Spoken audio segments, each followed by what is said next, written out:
మన పరిస్థితి ఎట్లయిందంటే పటాన్ చెరువులో ఉగాది పచ్చడి లాగా అయిపోయింది. కొంచెం తీపి కొంచెం చేదు. పటాన్ చెరువు గెలిచినమనే తీపి ఉన్నది, అయ్యో మా ప్రభుత్వం రాకపాయే అనేటువంటి కొంచెం చేదు కూడా ఉన్నది. అంతే కదా. ఉగాది పచ్చడిలో బెల్లం ఉంటది, అదే విధంగా అదేంది వేప పువ్వు కూడా ఉంటది కొంచెం చేదుగా. సో ఆ తీపి చేదుల కలయికలో ఉన్నట్టు కనబడతా ఉన్నారు మీరందరూ. కానీ ఏం బాధపడద్దు. మీరు ఒక చిన్న కథ చెప్తా మీకు, కొంచెం మీరు జోష్కి రావాలి. వెనకటికి ఒక రాజుగారు ప్రజా దర్బార్ నిర్వహిస్తా ఉన్నాడట. నిర్వహిస్తా ఉంటే రాజుగారికి ఎవరో వచ్చి మంచి బ్రహ్మాండమైనటువంటి కత్తి ఒకటి రాజుగారికి బహుమానంగా ఇచ్చింది. ఆ రాజుగారు కత్తి చూసి బాగుందని అటు ఇటు ఇట్లా తిప్పుతా ఉన్నట్టుగా, ఆ తిప్పుకుంటా ఇటు చూసి అటు చూసి తిప్పేటప్పుడు ఆయన ఇట్లా ఇట్లా అంటే ఆ చిట్కనెల్లి అయిపోయిందట రాజుగారు. చిట్కనెల్లి అయిపోయి కింద పడ్డది. పక్కనే మంత్రి గారు ఉండి, ఏ రాజుగారు ఏం బాధపడకు, అంతా మన మంచికే జరిగింది అన్నాడట. రాజుగారికి బాగా కోపం వచ్చింది. ఏం తగినేమో మంట మంట బాధపడుతుంటేనేమో మంచిగా అయిందనబట్టే ఇదేమి అనుకొని అయితే రాజుగారు అన్నాడట, ఈ మంత్రి గారిని బంధించిండ్రా, కారాగారం లేచిండ్రని బట్టలు పిలిచిండట. అంటే బట్టలు వచ్చిండ్రు, మంత్రి గారిని తీసుకుపోయి జైలు వేసేసిండ్రు. సరిగా పాపమైన మంత్రి గారు జైల్లో ఉన్నాడు. ఈ రాజుగారికి ప్రతి నెల వేటకు పోవడం అలవాటు. ఆయనకు జంగల్లో కూడా ఒక మంచి గెస్ట్ హౌస్ ఉంటుంది. సో వేటకు పోయింది రాజుగారు. వేటకు పోయి బ్రహ్మాండంగా ఆ రోజు అంతా వేట పూర్తి చేసుకొని బాగా అలసిపోయి తన రెస్ట్ హౌస్ లో జంగల్లో పండుకున్నాడు. ఆ అడవిలో చాలా రకరకాల మరి గిరిజన జాతులు కూడా అక్కడ ఉంటాయి. ఆ గిరిజనులు కొంతమంది వాళ్ళ సాంప్రదాయం ప్రకారంగా పౌర్ణమి నాడు వాళ్ళకు పండగ ఉంటుంది. అయితే వాళ్ళ పౌర్ణమి నాడు ఏంటంటే మనిషిని బలిస్తారు. తిరుక్కుంటా తిరుక్కుంటా తిరుక్కుంటా ఈ రాజుగారి కుటీరం దగ్గర చూసి, అరే ఈయన ఎవడో గట్టిగా ఉన్నాడు, మంచిగా ఆజాన్ బాహుడు లెక్క ఉన్నాడు, ఈయనను బలిస్తే అమ్మవారు కూడా మంచిగా వరం ఇస్తుంది అనుకున్నారో ఏమో. అయితే రాజుగారిని పట్టుకొని పోయింది. ఈ రాజుగారిని పట్టుకొని పోయిన తర్వాతగా పొద్దున బలిచ్చేది ఉంటే సాయంత్రం మంచిగా ఆయనకు బ్రహ్మాండంగా స్నానం చేయించి అన్ని రకాలుగా ఆయనను తయారు చేసి అన్ని చూస్తా ఉన్నారు. స్నానం చేయించిండ్రు, మంచిగా రాజుగారిని తయారు చేసిండ్రు. వాళ్ళకు ఆచారం ఉన్నది, ఆ బలిచ్చే వ్యక్తికి ఎలాంటి అంగవైకల్యం ఉండద్దట. కాళ్ళు చేతులు అన్ని బందోబస్తు కరెక్ట్గా ఉండాలట. అన్ని చూసేటప్పుడు నాకు చిట్కనే లేదు. అరే చూసి చిట్కనే లేదు, పనికిరాడని ఇచ్చిపెట్టిరట.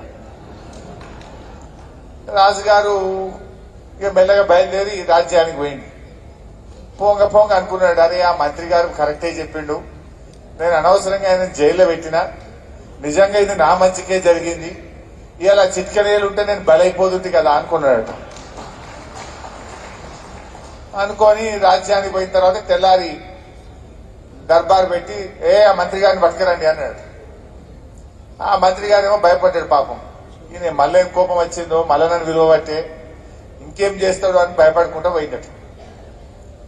రాజుగారు మంత్రి గారిని కూర్చోబెట్టుకొని, మంత్రి గారు ఆ రోజు నువ్వు ఎందుకు చెప్పినావో నాకు తెలియదు, కానీ ఇవాళ నీ వల్లనే నేను బతుకున్నా, నేను మళ్ళీ రాజ్యానికి వచ్చినా, లేకపోతే మీకు కనబడకపోతుంది అన్నాడట. ఏమైంది అనుకొని అడిగిండాడు. అడిగితే గిట్లా అయింది జంగల్లో అని చెప్పిండట.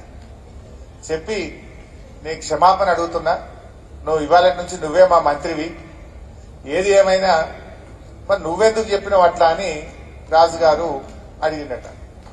అడిగితే రాజుగారు అదే నాకు అట్లా అనిపించింది చెప్పినా, కానీ నేను కూడా ఇవాళ చాలా అదృష్టవంతుని రాజుగారు, మీరు జైల్లో వేసినందుకు క్షమాపణ చెప్పాల్సిన అవసరం లేదు, మీరు జైల్లో వేసినందుకే ఇవాళ నేను కూడా చాలా బతుకున్నా నేను అన్నాడట.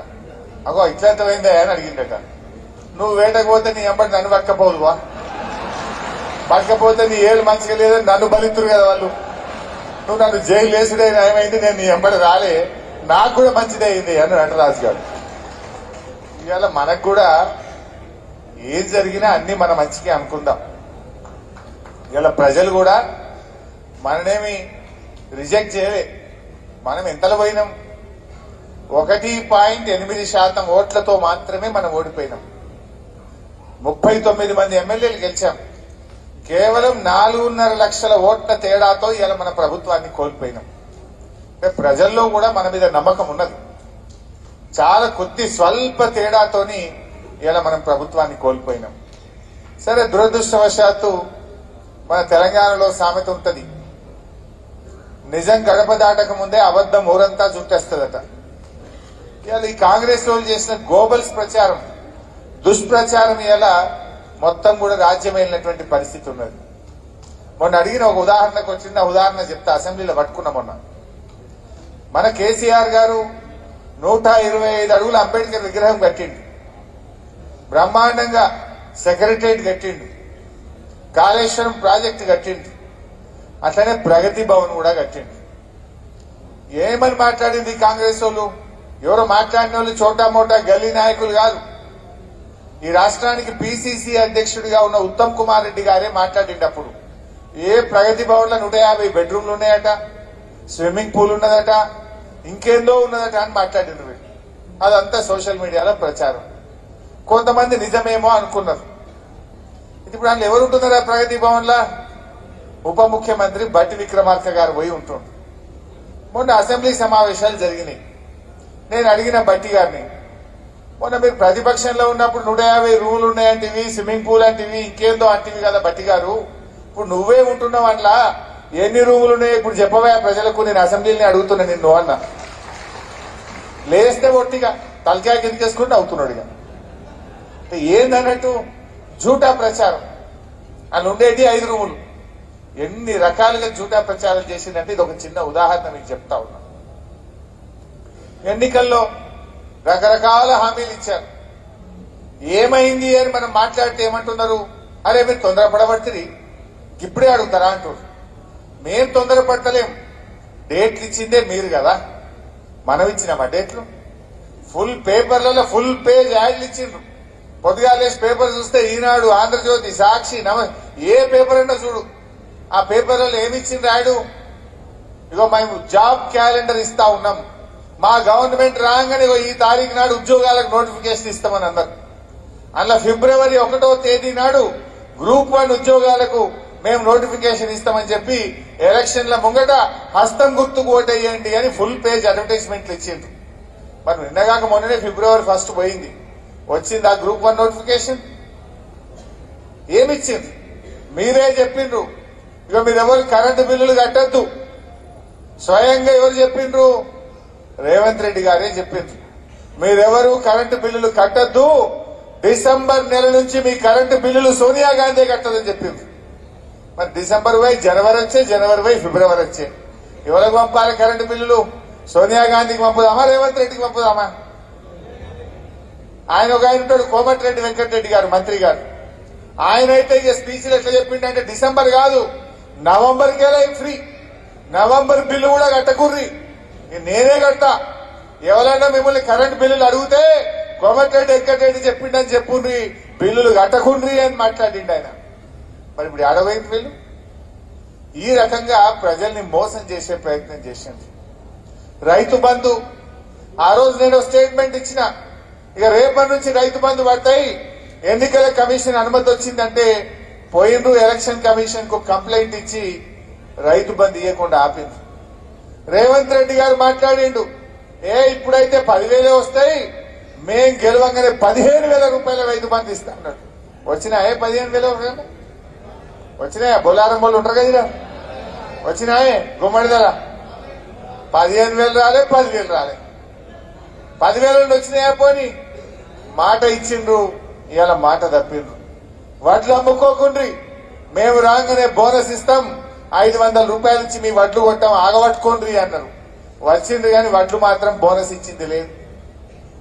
ఈ రకంగా ఒక్క హామీ కాదు, ముసలోళ్ళకి చెప్పిండ్రు, మీకు అవ్వ ఎంత పెన్షన్ వస్తుంది? 2,000 వస్తుంది బిడ్డ అన్నది ఆమె మీటింగ్ లో. ఇక మళ్ళా నెల డిసెంబర్కి వెళ్ళి కాంగ్రెస్ పార్టీ రాగానే 4,000 పెన్షన్ ఇస్తాము అన్నారు. వచ్చింది అదే? ఎట్లుండదు అలా కథ అంటే, కొండ నాలుగు మంది వేస్తే ఉన్న 4 కూసిపోయిందట. జనవరి నెలలో 2,000 పింఛన్ కూడా రాలే. పాప ముసలోళ్ళు ఆగమవుతున్నారు. జనవరి నెలలో 1వ తారీఖు నుంచి 31వ తారీఖు దాకా 2,000 పెన్షన్ ఇయ్యలే. ఆ నెల పెన్షన్ ఎగబెట్టి ఇప్పుడు ఫిబ్రవరిలో ఇస్తున్నారు. అంటే ఒక నెల ఎగరగొట్టినట్టేనా? జనవరిలో పెన్షన్ డబ్బులు రాలే, ఇప్పుడు ఫిబ్రవరిలో మొన్న 2 తారీఖు 3 తారీఖు స్టార్ట్ చేసిండ్రు. అంటే ఒక నెల ఆసరా పెన్షన్ ఎగ్గొట్టింది ఇలా కాంగ్రెస్ పార్టీ. 4000 మాట దేవుడేది కానీ ఉన్న పెన్షన్ జనవరి నెలలో ఎగ్గొట్టి ఇవాళ 44 లక్షల మంది అభాగ్యులు, అన్నార్థులు, వికలాంగులు, ఒంటరి మహిళలు, వృద్ధులకు ఇలా అన్యాయం చేస్తున్నటువంటిది ఇలా కాంగ్రెస్ పార్టీ. ఎన్ని విషయాలు చెప్పాలి అంటే ఇలాంటి జూటా మాటలు చెప్పి చెప్పి వాళ్ళు అధికారంలోకి వచ్చారు. 4000 అంటది, ఉచిత కరెంట్ అంటది, లేదు బోనస్ అంటది, 15,000 రైతు బంధు అంటది, 9 తారీఖు నాడే 2 లక్షల రుణమాఫీ అంటది. ఒక్కటన్నా అయిందా ఇంట్లో? అంటే ఇలాంటి దుష్ప్రచారాన్ని కొంతవరకు ప్రజలు నమ్మినారు. ఇప్పుడిప్పుడే ప్రజలకు అర్థమవుతుంది. మార్పు మార్పు అని మాట్లాడింది. ఏం మార్పు వచ్చింది? 2 నెలల్లో వచ్చినాయి మార్పులు. ఇప్పుడు రాంగ ఆటో లాగబట్టినాను, పటాన్చెరువుల చౌరస్తా మీద ఆటో లాగబట్టినాను. ఆటోలందరూ నన్ను ఆగబట్టి అన్నా మా జీవితాలు రోడ్డు మీద వచ్చినాయి. ఈ రాష్ట్రంలో 6.5 లక్షల మంది ఆటో కార్మికులు ఇవాళ అన్నం లేక, ఇన్స్టాల్మెంట్లు కట్టలేక, కిస్తులు కట్టలేక ఇలా ఆత్మహత్య చేసుకునేటువంటి పరిస్థితి వచ్చింది ప్రభుత్వం వచ్చినాక అంటున్నారు. ఇప్పటికి 12 మంది ఆటో డ్రైవర్లు ఆత్మహత్య చేసుకున్నారు. పాపం ఈ ప్రభుత్వం నుంచి కనీసం ఒక్క మంత్రి గాని ఒక్క ఎమ్మెల్యే కూడా పోయి ఆటో డ్రైవర్లను పరామర్శించిన పరిస్థితి లేదు. వాళ్ళకి చీమ కుట్టినట్టు లేదు. 12 మంది ఆటో డ్రైవర్లు ఆత్మహత్య చేసుకున్నారు. ప్రగతి భవన్ ముందే పోయి ఆటోను తగలబెట్టి తమ నిరసన చెప్పినా కూడా ఈ ప్రభుత్వానికి కనీసం కదలిక కూడా వస్తున్నటువంటి పరిస్థితి లేదు. అంటే ఇలా మీరు తెచ్చిన మార్పు ఏంటంటే 6.5 లక్షల మంది ఆటో డ్రైవర్లను రోడ్ల మీదకి తెచ్చినారు. వృద్ధులకు జనవరి నెలలో పెన్షన్ ఇవ్వకుండా మీరు మార్పు తీసుకొచ్చినారు. కరెంటు ఆనాడు కేసీఆర్ ఉండగా 24 గంటల కరెంటు వస్తుండే, ఇలా కరెంటు పోతలేదు. రైతులకైతే 16 గంటల కరెంటు కూడా రానటువంటి పరిస్థితి ఉన్నది. 15-16 గంటల కరెంటే రైతులకు వస్తున్నది. చెప్పేదేమో 24 గంటల కరెంటు రైతులకు వస్తున్నదేమో 15-16 గంటల కరెంటుకు వచ్చింది.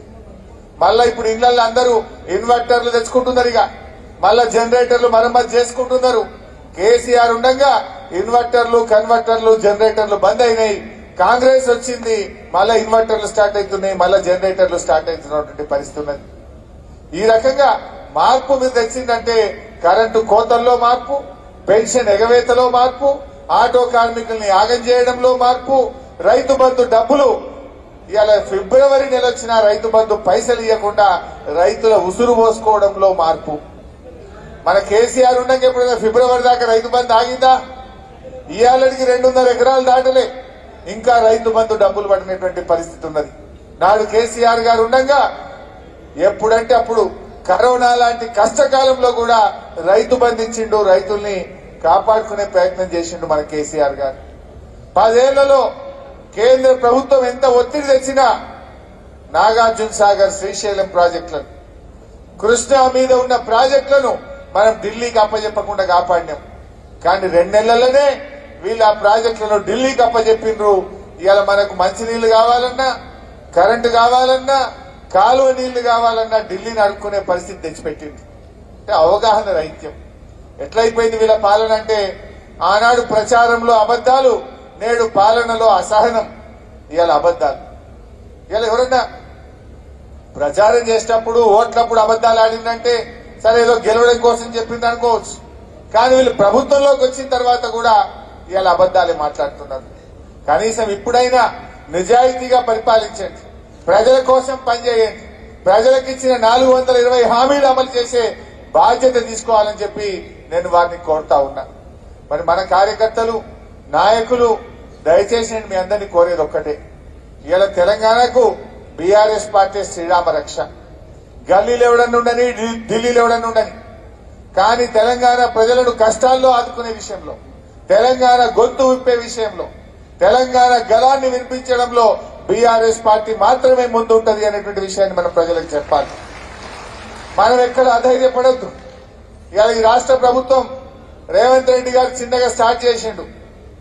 ఢిల్లీలో కాంగ్రెస్ గవర్నమెంట్ వస్తేనే ఈ హామీలు అమలైతే అంటూ వస్తుంది. ఢిల్లీలో గవర్నమెంట్ మొన్న ఆమె చెప్పింది అమ్మగారు మమతా బెనర్జీ గారు మాట్లాడుతూ అరే 40 సీట్లు రావు మీ కాంగ్రెస్ పార్టీకి, మీకు దమ్ముంటే 40 సీట్లు తెచ్చుకోండి అని చెప్పి మాట్లాడింది మమతా బెనర్జీ. దేశం మొత్తం మీద 40 తెచ్చుకోండి అంటున్నది ఆమె.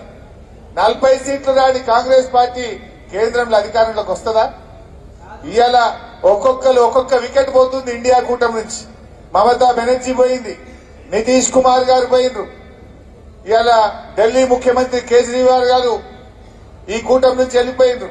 సిపిఎం పార్టీ కేరళలో కూడా కూటమి నుంచి వెళ్ళిపోయింది. అసలు మీ కూటమిలో ఉన్నదెవరు? మీరు అధికారంలోకి వచ్చేది ఎప్పుడు? అంటే దీన్ని బట్టి ఏమర్థమవుతుంది? రేవంత్ రెడ్డి గారు ఎన్నికలైనాక ఢిల్లీలో మేము గెలవలేదు అని వాళ్ళు ఇచ్చిన హామీలను ఎగవేయడానికి ఇప్పటి నుంచే రంగం సిద్ధం చేస్తా ఉన్నాడు. నిజంగా నీకు చిత్తశుద్ధి ఉంటే ఎన్నికల కోడ్ రాకముందే 4000 పెన్షన్ స్టార్ట్ చేయి. నువ్వు ఇచ్చిన మాట ప్రకారంగా 2 లక్షల రుణమాఫీ చేయి. నువ్వు ఇచ్చిన మాట ప్రకారంగా మా అక్క చెల్లెలకు నెలకు 2500 రూపాయలు ఇయ్యి. ఇవి ఇస్తే మేము కూడా శభాష్ అంటాం, మేము కూడా మీకు సపోర్ట్ చేస్తాం. ఉత్తమ మాటలు చెప్పకు. నీకు నిజాయితీ ఉంటే, చిత్తశుద్ధి ఉంటే మేము గొంతెమ్మ కోరికలు కోరతలేము. నువ్వు చెప్పిన దాన్నే చేయమంటున్నాం. నువ్వు డిసెంబర్ 9 2 లక్షల రుణమాఫీ చేస్తాను, పార్లమెంట్ ఎన్నికల్లోపు చెయ్యి, మేము తప్పకుండా హర్షిస్తాం, సహకరిస్తాం. నువ్వు అన్నావు డిసెంబర్ లో 4000 పెన్షన్ ఇస్తాను. దయచేసి మా అవ్వా తాతలకు 4000 పెన్షన్ ఇయ్యి, మేము కూడా నీకు సహకారం అందిస్తాం. ఇచ్చిన మాట నిలబెట్టుకునే దాని మీద దృష్టి పెట్టు. లేదంటే మన కార్యకర్తలం పార్లమెంట్ ఎన్నికల్లో మనం ప్రజలకు సంధాయించాలి. ఈ పెన్షన్దారులు లేరా 44 లక్షలు, ఇగో జనవరిలో పెన్షన్ ఎగ్గొట్టిండ్రు, 4000 మోసం చేసిండ్రు అని అవ్వా తాతలకు మనం సంధాయించుకోవాలి. మళ్ళా కారు గుర్తు కొట్టేటట్టు వాళ్ళందరినీ ఇప్పటి నుంచే మనం తయారు చేసుకోవాలి. నిరుద్యోగ యువతకు ఫిబ్రవరి 1వ తారీఖు నాడు గ్రూప్ 1 నోటిఫికేషన్ ఇస్తామన్నారు, మోసం చేసిండ్రు అని యువతలో చైతన్యం తేవాలి. యువతను మన బీఆర్ఎస్ పార్టీకి ఓటేసుకుంటట్టు మనం ప్రయత్నం చేసుకోవాలి. రైతులు 2 లక్షల మాఫీ అని మోసం, కరెంటు విషయంలో మోసం, 500 బోనస్ విషయంలో మోసం. ఈ విషయాన్ని రైతులకు మనం చెప్పాలి. రైతులు ఇవాళ ఈ కాంగ్రెస్ మెడలు వంచి ఇవి అమలు చేయించాలంటే మెదక్ ఎంపీ మన బీఆర్ఎస్ పార్టీ గెలవాలని చెప్పి ఇవాళ మనం ప్రజల్లో చైతన్యం తేవాల్సినటువంటి అవసరం ఉంది. మన భవిష్యత్తు బ్రహ్మాండంగా ఉంటది. మీ ఎవరికి ఏ కష్టం వచ్చినా నేనుంటా, ఎక్కడ అధైర్యపడకండి. ఇది ఒక చిన్న స్పీడ్ బ్రేకర్ లాంటిది. రోడ్డు మీద కారు పోతుంటే, మోటార్ సైకిల్ పోతుంటే ఓ స్పీడ్ బ్రేకర్ వస్తే బండి మెల్లగైతుందా కాదా? అది దాటంగానే బండి పికప్ అవుతుంది, మళ్ళీ ఫుల్ స్పీడ్ లో పోతుంది. గ్యారంటీ భవిష్యత్తు మనదే ఉంటది. కాంగ్రెస్ పార్టీ ఈ దేశంలో ఏడ కూడా 5 ఏళ్లు పాలన చేయలే.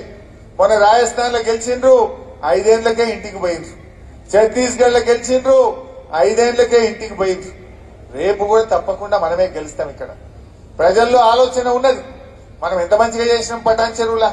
అరే అమీన్పూర్ లా ఇదే కాంగ్రెస్ గవర్నమెంట్ లో తాగడానికి నీళ్లు దొరకక మంచినీళ్ళ బిందెలు పట్టుకొని మా అక్క చెల్లెలు కొట్లాడుతుండే. ఇవాళ అమీన్పూర్ గాని, బొల్లారం గాని, మా తెల్లాపూర్ గాని, ఇవాళ పటాన్ చెరువు పట్టణంలో గాని ప్రతి ఇంటికి స్వచ్ఛమైన నీళ్లిచ్చి అక్క చెల్లెల కష్టాలు తెచ్చింది మన బీఆర్ఎస్ పార్టీ కాదా? కరెంటు కష్టాలు తెచ్చినాం, నీళ్ల కష్టాలు తెచ్చినాం, మంచి మార్కెట్లు కట్టినాం, మంచి రోడ్లు వేసినాం. ఎమ్మెల్యే గారు రాత్రింబవళ్లు కష్టపడ్డాడు. ఆయన నిరంతరం ఎప్పుడొచ్చినా పటాన్ చెరువుకు ఇది కావాలి అది కావాలని కొట్లాడింది. ఇలా ఆర్డీఓ ఆఫీస్ కానీ, సబ్ రిజిస్ట్రేషన్ ఆఫీస్ కానీ, కొత్త మండలాలు కానీ, ఇట్లా ఎన్నో మంచి విషయాలు మనం చేసుకున్నాం. ఇంకా కూడా రాబోయే రోజుల్లో తప్పకుండా మనం ప్రజల పక్షాన కొట్లాడదాం. మీరు బాగా పనిచేయండి, యాక్టివ్ గా క్రియాశీలకంగా ఉండండి, ప్రజల్లో చైతన్యం తీసుకురండి. అన్ని రకాలుగా మేము మీకు అండగా ఉంటాం. మనం ఎందుకంటే ఎంపీ కూడా గెలవడం చాలా ముఖ్యం. వాళ్ళోళ్ళు వీళ్ళోళ్ళు మాట్లాడతారు. బీజేపీ వాళ్ళు ఎంపీ గెలిచిండ్రు, బండి సంజయ్ గారు ₹1 తెచ్చిండా కరీంనగర్ కు? లేదు. అరవింద్ గారు గెలిచిండ్రు, దొంగ బాండ్ పేపర్ రాసి. అయిందా ఏమన్నా? అంటే ఇవాళ బీజేపీ వాళ్ళు కానీ కాంగ్రెస్ వాళ్ళు గెలిచిన తెలంగాణకు మేలు జరగదు. తెలంగాణ హక్కులు కాపాడాలన్నా, తెలంగాణ గలం గల్లీలో ఢిల్లీలో వినిపించాలన్నా బీఆర్ఎస్ పార్టీ ఎంపీలే గెలవాలి. బీఆర్ఎస్ గెలిస్తేనే మేలైతుందని చెప్పాలి. కాంగ్రెస్ పార్టీ అది ఢిల్లీలో అధికారంలోకి వచ్చే పరిస్థితి లేదు. మనం దానికి ఓటేసినా ఉపయోగం లేదు. వాళ్ళు చెప్పిన 420 హామీలను అమలు చేయించాలంటే, మాట తప్పిన కాంగ్రెస్ మెడలు వంచాలంటే బీఆర్ఎస్ పార్టీ గెలవాలనేటువంటి విషయాన్ని మనం గట్టిగా ప్రజల్లోకి తీసుకుపోవాలి. వాళ్ళు ఇప్పటికే అనేక విషయాల్లో మాట తప్పిండ్రు. వాళ్ళు ఇచ్చిన డేట్లోగా వాళ్ళు చేయలేకపోయిండ్రు. అవన్నీ కూడా మేము పోరాటం గట్టిగా కాంగ్రెస్ పార్టీ మీద ఒత్తిడి తెస్తాం, ప్రజల పక్షాన్ని నిలబెడతామని చెప్పి ప్రజల్లో చైతన్యం తెచ్చే విధంగా ప్రజల్లో మనం ఎడ్యుకేట్ చేయాలి. మీరు ఎక్కడ కూర్చున్నా, ఫంక్షన్లలో, కార్యక్రమాల్లో ఎక్కడ కూర్చున్నా చర్చ పెట్టండి. ఇక రాముడు గురించి చెప్తారు. రాముడు మనందరి దేవుడు, మనం కూడా మొత్తం పొద్దున్న లేస్తాం. రాముడు అంటే అందరికీ గౌరవమే. కానీ ఇవాళ మీరు దాని పేరు మీద ఓట్లు అడిగితే హక్కు వాళ్ళకు ఉండదు. ఇవాళ పనిచేసే పార్టీ కావాలి, కష్ట సుఖాల్లో మనకు అందుబాటులో ఉండే నాయకులు కావాలి మనకు. ఇవాళ మన మైపాలన గుళ్ళు కట్టలేదా? 180 గుళ్ళు కట్టించిండు ఒక పటాన్ చెరువు కాన్స్టిట్యున్సీలో. 180 గుళ్ళు కట్టించిండు. మన కేసీఆర్ యాదాద్రి లక్ష్మీనరసింహస్వామి గుడి కట్టించిండు. మనం ఏమన్నా గుళ్లను, దేవుణ్ణి రాజకీయం చేసినామా? రాజకీయాల కోసం మనం ప్రచారం చేసినామా? దేవుడు అందరి వాడు, దేవుడు అందరి వాడు. అన్ని పార్టీలకు దేవుడే ఒకడే. నువ్వు ఏ పార్టీలో ఉన్నా రాముడు అందరి వాడు. అందరము రాముడిని మనం ప్రార్థిస్తాం. రాముడు అంటే మనందరికీ ప్రేమ, గౌరవం. అందువల్ల దాన్ని రాజకీయాలకు వాడుకునే హక్కు కూడా బీజేపీకి లేదు. ఎందుకంటే వాళ్ళకి చెప్పుకోవడానికి ఏం లేదు. ఇగో మేము పేదలకు ఇది చేసినాం, కార్మికులకు ఇది చేసినాం, రైతులకు ఇది చేసినాం, మహిళలకు ఇది చేసినాం అని చెప్పుకోవడానికి ఒక నినాదం లేదు కనుక ఇవాళ వాళ్ళు దేవుణ్ణి కూడా రాజకీయాలకు వాడుకునే ప్రయత్నం చేస్తా ఉన్నారు. సో మనము ప్రజల్లో అన్ని విషయాలు చెప్పాలి. ఈ పటాన్ చెరువు గాని మన మెదక్ అభివృద్ధిలో ముందుకు సాగాలంటే గులాబీ జెండా ఎగరాలనేటువంటి విషయాన్ని దయచేసి కార్యకర్తలు ప్రతిరోజు, అది పార్టీ కార్యక్రమం కావాల్సిన అవసరం లేదు, మీ గల్లీలో గాని, మీ యొక్క మీటింగ్లలో గాని, మీ ప్రాంతంలో ఎక్కడికక్కడ ప్రజల మధ్య చర్చ పెడుతూ పార్టీ బలోపేతానికి కృషి చేయాలని చెప్పి కోరుకుంటూ జై తెలంగాణ. ఇప్పుడు